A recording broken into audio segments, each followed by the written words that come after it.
what would you say was your biggest, kind of most convincing experience that you just can't explain? What happened? Yeah, I would probably go into the last sort of out of body experience that I had, where after months of meditating, I would I did the gateway process and documented all that, which is this program held at the Monroe Institute that the CIA used to use to see if they could astral project or essentially leave your body in order to gather intelligence. And after doing that, I had multiple out of body experiences prior to that, which were spontaneous, and I didn't know what they were. They were very kind of frightening. And going down the rabbit hole, I learned about the Monroe Institute, went there, did their program, and then subsequently meditated every single day for an hour for like 4 months, early hours in the morning. And after 3 months, I'd start having these experiences again, completely sober, completely lucid. And the last time it happened, it was during the day. So it was like 5:30 in the morning. The sun was shining in the room. I was completely awake. I'd closed my eyes to meditate for an hour with these headphones, playing some binaural beats. I put the headphones down, and I was very, very awake, but very also cognizant of the fact that I was in this out-of-body state, which is like a very slight hum around your body, almost like a tuning fork. Feels very nice, almost euphoric. So a good sensory feeling, very calm, very relaxed. And as soon as I closed my eyes, I felt like my non-physical body sort of floats. It's like in this phasing process where like your physical is there, but your non-physical is just kind of roaming around. And you can kind of feel that. It's a very strange sensation, but this happened instantly. As soon as I hit my head on the pillow, there wasn't a second where I clicked out or anything. And so I knew it was happening. And you get this kind of like, oh my God, it's happening. Oh my God, oh my God. And it's terrifying, but it's also exciting. And I get out of my body. I open my eyes in my astral body or whatever. I'm seeing my room. Very scared. You're walking a sort of tightrope of fear the entire time of like, you don't want to think too much because anything you think of, it feels like in this realm at least, is like instant manifestation. And like it can just occur, whatever that is. And so you just kind of like cognizant of that, that, and you're kind of just walking and one foot in front of the other. I'm walking in my room. I look at my body. I kind of don't want to look at it. I kind of get a quick glimpse, but it's terrifying to look at. And I go to my window and I try to put my hand through the window. That doesn't work. And I open the window in this astral plane or whatever, and I try to leap out, and I hear a female voice, very stern, say, what are you doing? And I kind of like tense up. I felt myself very, very afraid at this point. I didn't want to look at where the voice came from. And I kind of just like peek at my body, walk backwards towards my body, lay back down, come to, and that was like a minute and a half of time, right? It was now a 6:32 or 6:33, so it was 5:30 when I started the hour-long meditation, and then it was like a couple minutes after that whole experience lasted. And for me, on my personal,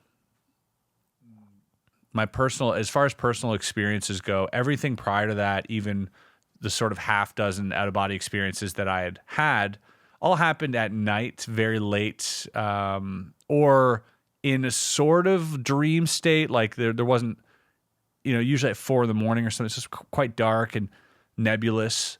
This was objectively during the day, and I was awake the whole time. There was no mistaking that. There was not a moment where I was asleep. So potentially hypnagogic, not hypnopompic, but like somewhere around there, but lucid the entire time. So for me, it did change something within me, as hard as that is for me to admit, because I can't prove it. But to me, that was the most proof I've ever had of something else. Now, if I were to be able to replicate it, which I'm trying to, there would be a series of tests that I would want to do at this point. Placing a paper down, somebody writes something on it, and I can go check, like these verifiable things. But until then, that's the most proof that I've given myself. Yeah. At setting up a camera maybe to see what you could see. I mean, Yeah, I suppose that might be. I don't think I'll see anything, but who knows? if you're able to, you actually physically open the window when you were out of your body. Nope. Oh no. Oh, okay. It was like an Okay. astral window. Oh, So I see. in this realm, and this is where it gets really bizarre, and you're like, okay, what even is this? Even Bob Monroe in his books explains that like when you're out of body, the place you're in isn't your room.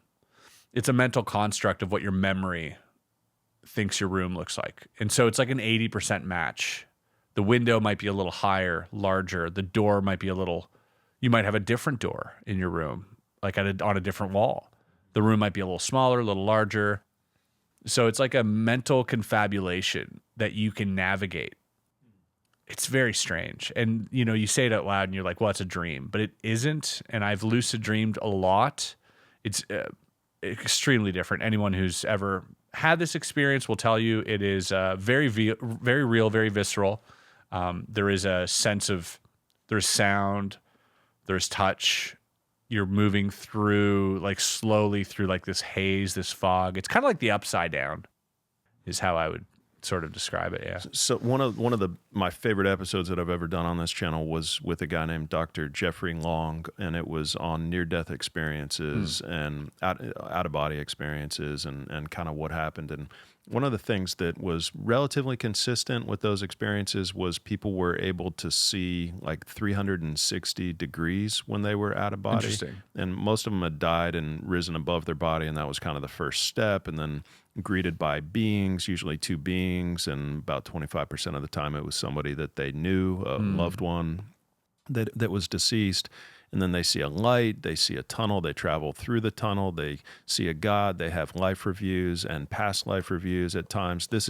All of these things are sort of in order, and they only occur if they've made it far enough into the death experience. So they're clinically dead, their heart stops beating, and if they make it 2 minutes, they might get to the beings. If they make it 8 minutes, they might get to God. Was